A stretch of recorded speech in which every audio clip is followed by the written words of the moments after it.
Bonjour à tous et bienvenue. Merci d'être avec nous. Voici les titres. En Côte d'Ivoire, la commémoration aujourd'hui du rappel à Dieu du premier président de la République, Félix Houphouët-Boigny, décédé le 7 décembre 1993. Pour ce 27e anniversaire du décès du père de la nation, une messe dite à l'église Saint-Jean de Cocody à la demande du RHDP. D'Ivo, dans le sud-ouest de la Côte d'Ivoire, plus de cotisations exceptionnelles levées par les comités de gestion scolaire, les COGES, au niveau du préscolaire et du primaire. Décision prise récemment par le maire Amédée Kouakou pour décharger les parents d'élèves déjà accablés par le coût de la vie. Enfin, le Ghana aux urnes aujourd'hui pour élire son nouveau président de la République et ses nouveaux députés de l'Assemblée nationale. 7 décembre 1993, 7 décembre 2020, il y a en effet 27 ans, disparaissait le premier président et père fondateur de la République de Côte d'Ivoire, Félix Houphouët-Boigny. À l'occasion, une messe a été dite ce matin à l'église Saint-Jean de la commune de Cocody, dans le district d'Abidjan. Des prières à la demande du Rassemblement des Oufouettistes pour la démocratie et la paix, le RHDP. Alexis Ouedraogo. 7 décembre 1993, 7 décembre 2020. 27 ans que le tout premier président de la République de Côte d'Ivoire a tiré sa révérence. Né le 18 octobre 1905 à Yamoussoukro, Félix Houphouët-Boigny a su faire de la Côte d'Ivoire un havre de paix et le moteur de la sous-région ouest-africaine durant ces 30 années à la tête du pays. En 1944, sous son inspiration, fut créé le syndicat agricole africain SAA avec de nombreuses autres figures emblématiques de la lutte coloniale. Les revendications de ce syndicat engendrent l'abolition du travail forcé par la loi Houphouët-Boigny votée sans débat le 5 avril 1946 et promulguée le 11 avril de cette même année. Le 9 avril 1946, Houphouët-Boigny transforme le SAA en Parti démocratique de Côte d'Ivoire. Ce dernier devient lui-même, après le congrès de Bamako, une section territoriale du tout nouveau parti africain, le Rassemblement démocratique africain, d'où le PDCI-RDA. Lorsque la Côte d'Ivoire accède à l'indépendance mi-août 1960, le sage d'Afrique, autre sobriquet de Félix Houphouët-Boigny, en devient le premier président. Homme de paix, l'on lui doit le célèbre dicton « La paix n'est pas un vain mot mais un comportement ». Cette quête de la paix de Félix Houphouët-Boigny est marquée par 3 signatures, la basilique Notre-Dame de la Paix, le prix international Félix Houphouët-Boigny pour la paix décerné par l'UNESCO, la fondation Félix Houphouët-Boigny pour la recherche de la paix. L'actuel chef de l'État, Alassane Ouattara, aura été son unique Premier ministre de 1990 à 1993. Un tout autre sujet à présent avec cet atelier pour évaluer l'élection présidentielle du 31 octobre dernier. Des travaux organisés par la Commission électorale indépendante. La CEI veut ainsi faire des propositions visant à améliorer le processus électoral à venir. Le point avec Abou Sanogo. 2 jours de travaux pour l'évaluation de l'élection du président de la République du 31 octobre 2020. Cet atelier a permis aux participants de s'imprégner de leurs acquis et des efforts qui leur restaient encore à faire. À cette occasion, le président de la commission électorale indépendante Ibrahim Coulibaly Kubier a levé un coin de voile sur le rapport provisoire. Celui-ci met en exergue des acquis indéniables, notamment la tenue effective des opérations qui ont été planifiées, le sens de l'anticipation et de la célérité dans le déploiement de certains matériels, mais surtout des propositions pour améliorer l'organisation des opérations électorales à venir. Ibrahim Coulibaly Kubier a également exprimé sa gratitude à l'ensemble des personnels de la commission électorale et à ses collègues commissaires centraux pour le travail abattu et leur sens de disponibilité. Il les a aussi invités à s'investir dans l'opérationnalisation des recommandations qui ont été arrêtées. Poursuivons ce journal avec ce communiqué de l'Assemblée nationale de Côte d'Ivoire. Monsieur Amadou Soumaoro, président de l'Assemblée nationale, convoque, mesdames et messieurs les députés, à une séance plénière qui va se tenir demain, mardi 8 décembre 2020, à 10 h, au Palais de l'Assemblée nationale. Ordre du jour, présentation du rapport annuel sur l'état des droits de l'homme et du rapport d'activité du Conseil national des droits de l'homme, le CNDH, fait le 2 décembre 2020, signé le secrétaire général Alain Akapo-Adra. Une tournée pour féliciter le travail des éléments des forces armées de Côte d'Ivoire intervenant dans le cadre de l'opération Barrissement de l'éléphant. Le chef d'état-major général des armées, le général Lassina Doumbia, a en effet visité récemment les positions militaires sur toute l'étendue du territoire national. Le point avec Abou Sanogo. Le général de corps d'armée Lassina Doumbia, chef d'état-major général des armées, visite l'ensemble des positions des forces armées de Côte d'Ivoire sur toute l'étendue du territoire. 10 jours, 18 étapes et autant d'adresses aux militaires aussi bien mobilisés en caserne que déployés en opération. Partout où il est passé, le général de corps d'armée Lassina Doumbia a délivré le message de la vigilance dans l'exécution de la mission, ce qui nécessite une veille permanente et une disponibilité de tous les instants. Il a tenu à féliciter l'ensemble des militaires qui ont su maintenir étanches les frontières tout en apportant un appui décisif à chaque fois que cela a été nécessaire, aux gendarmes et policiers engagés en première ligne dans l'opération de sécurisation des élections et du rétablissement de l'ordre public. Il a surtout relevé le professionnalisme de ces militaires, gendarmes et policiers qui ont su faire preuve de sang-froid malgré les nombreuses atteintes à l'intégrité physique dont ils ont maintes fois été l'objet pendant cette période particulièrement sensible. Je suis venu vous transmettre les félicitations de son Excellence, Monsieur le Président de la République, chef suprême des armées, et du Premier ministre, ministre de la Défense, pour le sens de la responsabilité qui a été le vôtre depuis le début des troupes sociopolitiques en Côte d'Ivoire. Je suis fier d'être votre chef. Bravo à vous. Vous restez concentrés sur vos missions, particulièrement sur votre mission à la frontière. Pour une fois, je m'incline devant le travail que vous avez fait. On va inverser les choses. Les gars, mes respects pour ce que vous avez fait. Par ailleurs, le général de corps d'armée Lassina Doumbia a invité ses hommes à se départir des réseaux sociaux comme source d'information, car dira-t-il, leur usage a été dévoyé par certains utilisateurs pour colporter des contre-vérités et même des appels à la division au sein des armées. Nous avons fait l'objet de toutes les tentatives de manipulation sur les réseaux sociaux. Les gens ont menti, ils ont passé tout leur temps à mentir. Ce n'est pas sur les réseaux sociaux que vous allez aller chercher des informations. S'il y a un problème, s'il y a un doute, vous posez la question à votre chef. S'il ne peut pas y répondre, il va demander à son chef. Si son chef ne peut pas répondre, il va vous poser la question. Avant la fin de la journée, vous aurez la réponse à votre question. Je vous exhorte à arrêter d'utiliser les réseaux sociaux pour diffuser vos images. C'est interdit dans le code de la fonction militaire. Donc ne le faites pas. De Tengrela à Adiaké, de Bouna à San Pedro, de Boaké à Korogo, de Djene à Kong, de Daloa à Ma, Yamoussoukro, Bondoukou, à la base navale, à la base aérienne, à Anonkwakoute, au Kangalieni, à Akwedo et à la garde républicaine. Ce sont des soldats galvanisés et revigorés qui ont communié avec leur chef et se sont dit aptes pour les challenges à venir. L'actualité à Divo, dans la région sud-ouest du pays, c'est la suspension jusqu'à nouvel ordre de toutes les cotisations exceptionnelles levées par les comités de gestion scolaire, les COGES, au niveau du préscolaire et du primaire. Décision prise le 4 décembre dernier par le maire Amédée Kouakou. Objectif, décharger les parents d'élèves, ces derniers étant déjà accablés par le coût de la vie. Mamadou Kouassi. Il y a quelques jours, les cours ont connu des perturbations dans la ville de Divo. Des perturbations dues aux cotisations COGES et aux frais annexes liés à la scolarité dans le primaire et dans le secondaire. Chaque année, la somme ne fait qu'augmenter.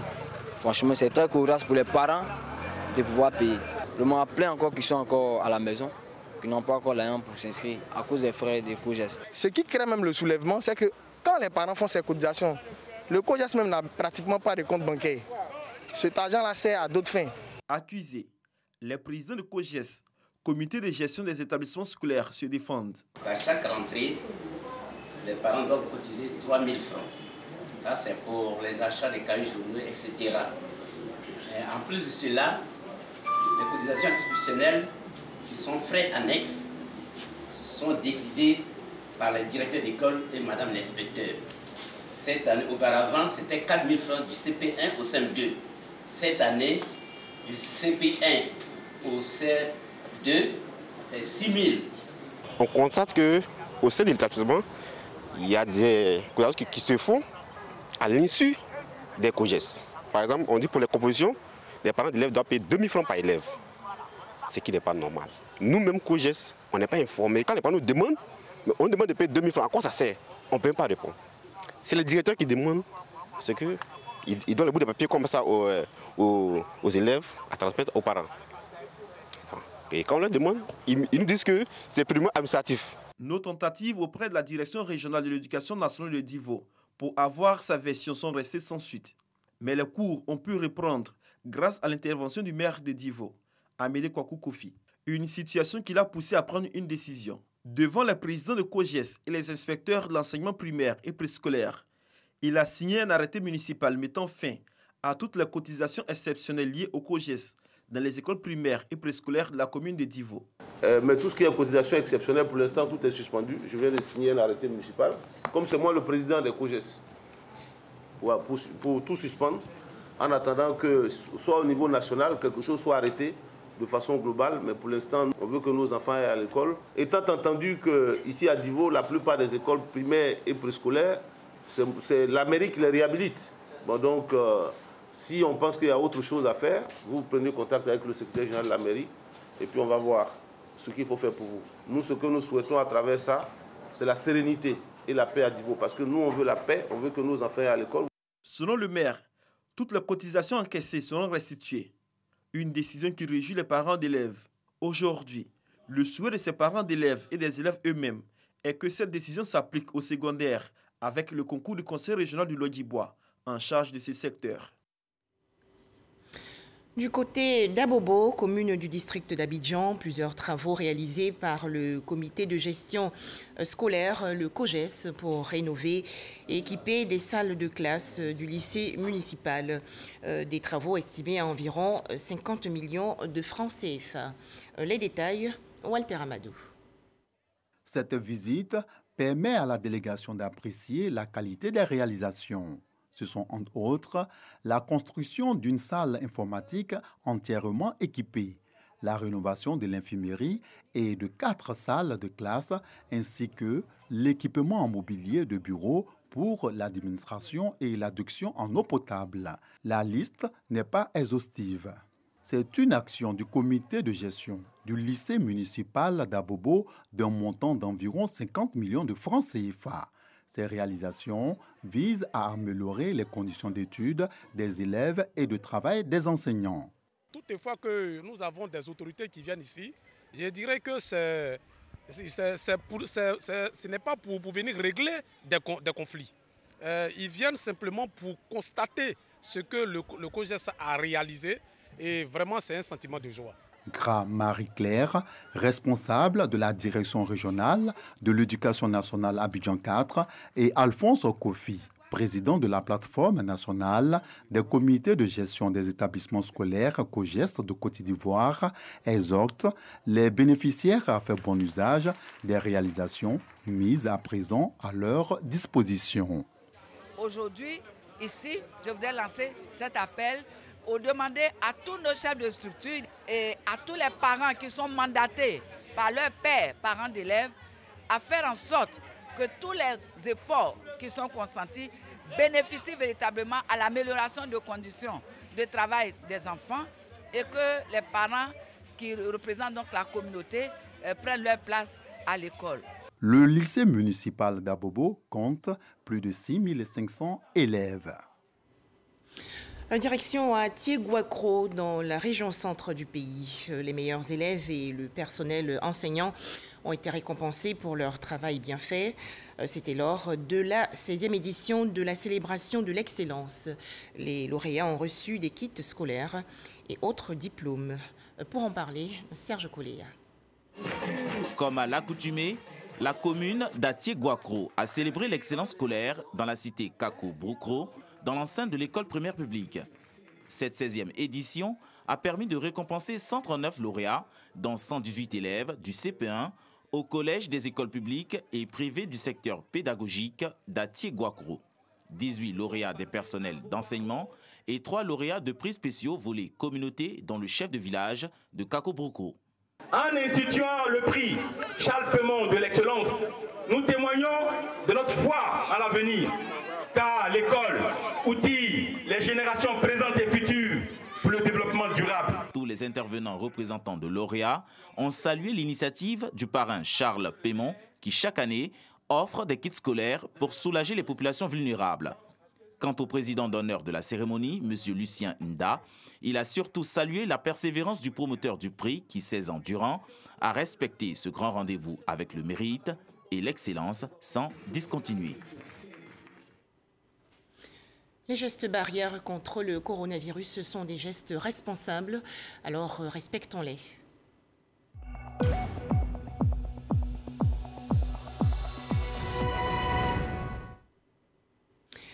La Côte d'Ivoire, toujours en guerre contre la maladie à coronavirus. 44 nouveaux cas de coronavirus ont malheureusement été enregistrés hier par le ministère de la Santé et de l'Hygiène publique.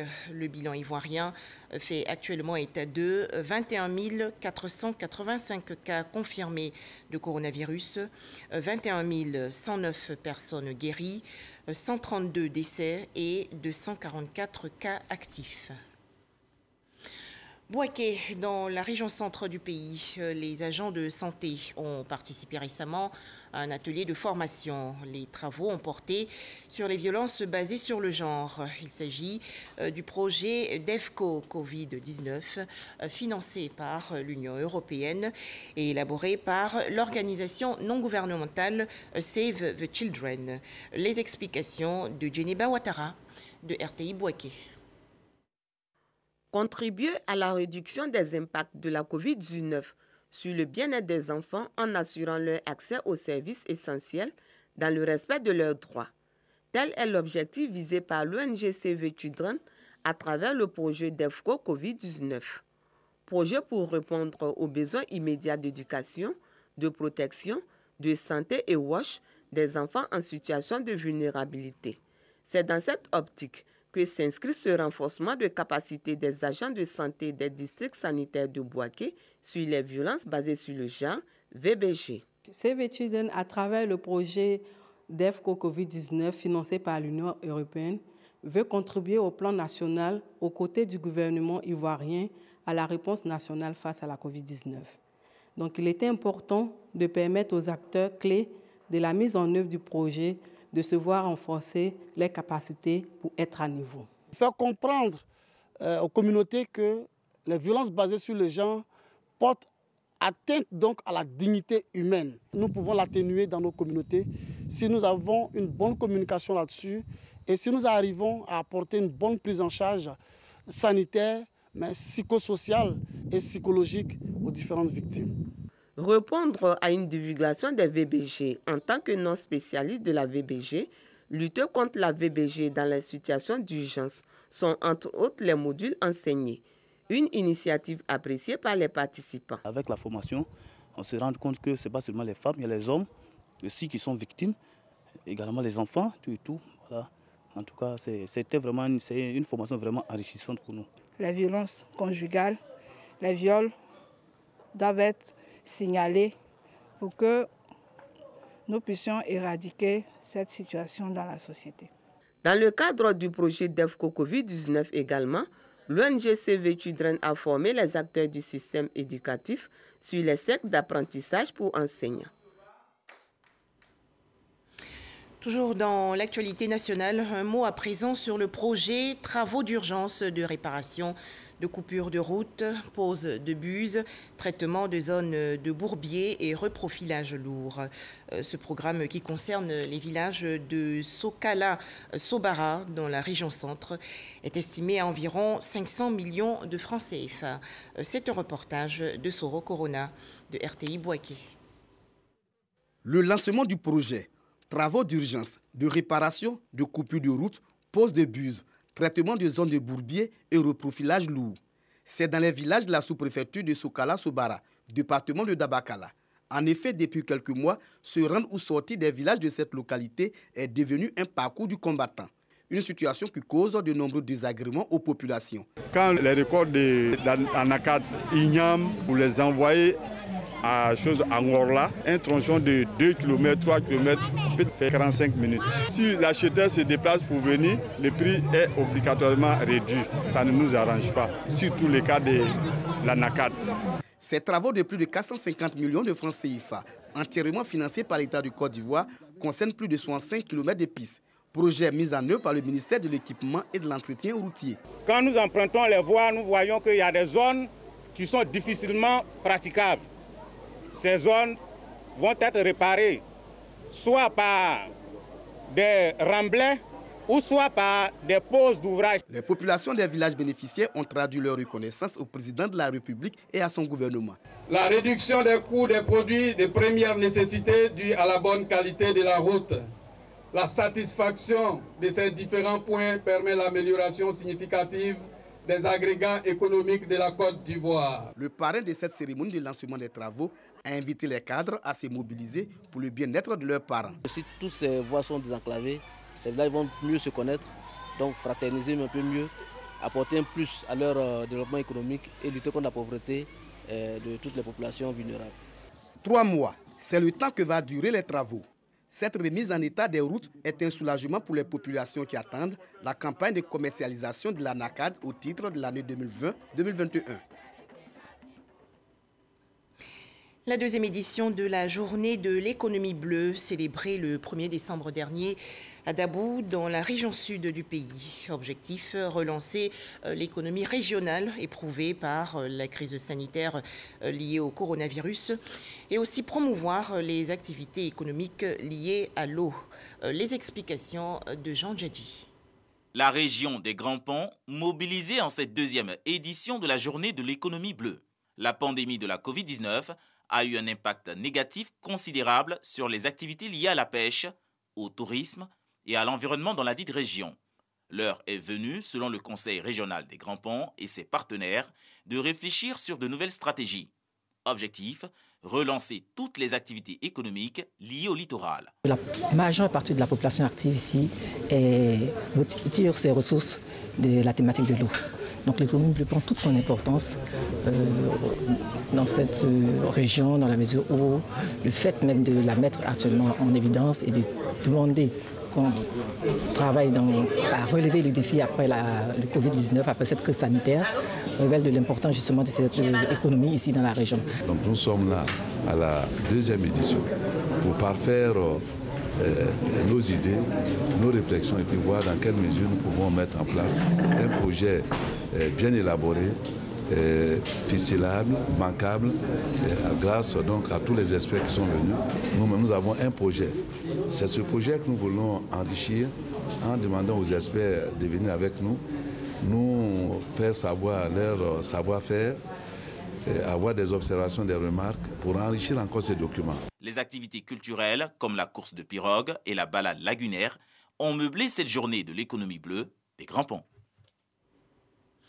Toujours en Côte d'Ivoire, bientôt des logements pour les agents du ministère des Eaux et Forêts.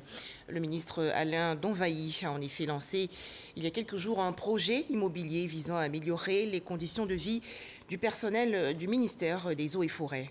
La première phase sera réalisée dans la commune de Songon, dans le district d'Abidjan. Mamadou Kouassi. Le projet de réalisation de la cité des agents du ministère des Eaux et Forêts devient une réalité. Dans 6 mois, les premiers acquéreurs pourront occuper leur maison. Et cette opération immobilière sera réalisée dans la commune de Songon avec 1210 logements. Cette initiative de M. le ministre, nous la saluons. Et nous sommes avec M. le ministre pour que ce projet-là puisse réussir. Et il lui a dit que pendant longtemps, aux eaux et forêts, il était difficile pour nous les petits agents d'avoir accès au logement. Et c'est une première avec M. le ministre de de sorte qu'aujourd'hui, l'administration forestière se réjouit et est décidée à adhérer massivement à ce projet. Ce projet sera mis en œuvre par l'entreprise en charge de la construction de l'université de San Pedro. Et les responsables de cette structure ont rassuré le ministre Alain Richard Donwayi et l'ensemble des agents du ministère des Eaux et Forêts de la qualité du travail et surtout du respect des délais. Alain Richard Donwayi se félicite de la réalisation de ce projet immobilier. Il soutient qu'en plus de l'amélioration des conditions de travail des agents des Eaux et Forêts, le gouvernement fait de leurs conditions de vie une priorité. Une inquiétude de l'ordre des collaborateurs, que ce projet-là ne soit pas juste une présentation qui est très belle à voir, un projet qui est très alléchant, mais surtout que ce soit une réalisation concrète, pour que dans quelques mois, nos familles puissent avoir un toit et que nos agents, nos collaborateurs puissent dire qu'ils sont propriétaires d'une villa, d'une résidence, d'un appartement. En plus de sa souscription, le ministre Alain Richard Donwayi souscrit également pour 4 autres agents de son ministère. L'acquisition des logements des agents des Eaux et Forêts se fait sans apport initial et le prélèvement se fait à partir des frais de bail sur une durée de 20 ans, selon le choix. Les dangers de la migration irrégulière au centre d'un forum d'échange entre jeunes, médias et organisations non gouvernementales à Yamoussoukro, dans la région centre du pays. Une initiative le 5 décembre dernier de l'Organisation des Nations Unies pour l'éducation, la science et la culture. Les précisions de Léon Brou de RTI Bouaké. La Côte d'Ivoire, deuxième nation de migration irrégulière avec 6,7% d'Ivoiriens sur 10 migrants arrivés en Italie. Pourtant, poursuit l'UNESCO, la migration irrégulière est chère et dangereuse. En témoignent d'ailleurs ces ex-migrants que la traite humaine et autres difficultés ont contraint au retour au bercail. Elle m'a coûté minimum dans les presque 1 600 000 francs. J'étais parti en Libye, j'étais vendu là-bas et j'ai été déporté ici après plusieurs frustrations et des frères qui ont été très maltraités par d'autres frères aussi. L'UNESCO révèle aussi que la plupart des candidats ivoiriens à la migration irrégulière ont un revenu mensuel moyen de 100 000 francs CFA. Mais pourquoi alors braver la traite humaine, le désert ou la Méditerranée à la recherche d'un Eldorado? C'est nos propres frères qui nous abordent et qui nous donnent des renseignements de là-bas parce qu'on ne connaît pas là-bas. Parce qu'ils viennent du camp de ceux qui veulent nous exploiter, comme on dit, des passeurs. Et nous souhaitons justement apprendre aux jeunes à déconstruire ces fake news de manière à ce qu'ils puissent, de ce fait, avoir conscience que toutes les informations diffusées sur les réseaux sociaux ne sont pas avérées, ne sont pas forcément vraies. À la table pour déconseiller aux jeunes la migration irrégulière, ex-migrants, ONG, journalistes et structures d'emploi. Les voies et moyens d'accès à l'information vraie sur la migration sont évoqués, de même que les opportunités d'emploi en Côte d'Ivoire. Vous avez déjà l'axe du développement des compétences par lequel nous permettons à tout jeune en âge de travailler qui n'a pas de qualification particulière, de suivre une formation. Le deuxième axe, c'est l'axe donc de l'insertion par l'emploi salarié, qui va s'adresser à tous ceux qui ont fait une formation, qui ont pu obtenir ou non une expérience professionnelle, mais qui sont prêts et aptes à aller directement sur le marché de l'emploi. Le troisième axe, qui est celui de l'insertion par l'auto-emploi. Ce forum d'échange dans le cadre de la lutte contre les migrations irrégulières, un pan du projet Autonomisation des jeunes en Afrique grâce aux médias et à la communication, projet financé par l'Italie et exécuté par l'UNESCO dans 8 pays. En image, l'actualité hors de chez nous. Au Ghana, environ 20 millions d'électeurs aux urnes aujourd'hui pour élire leur nouveau président de la République et aussi désigner 275 nouveaux députés de l'Assemblée nationale. La campagne électorale pour la présidentielle et les législatives s'est achevée le 5 décembre dernier. Enfin, la République démocratique du Congo, où le président Félix Tshisekedi a estimé hier dans un discours qu'une nouvelle majorité est nécessaire face au rejet de la coalition FCC-Cash au pouvoir avec les forces de son prédécesseur Joseph Kabila. Le président congolais Félix Tshisekedi a ainsi décidé de nommer un informateur qui sera chargé d'identifier une nouvelle coalition réunissant la majorité absolue des membres au sein de l'Assemblée nationale. Voilà, fin de cette édition. Agréable après-midi à toutes et à tous.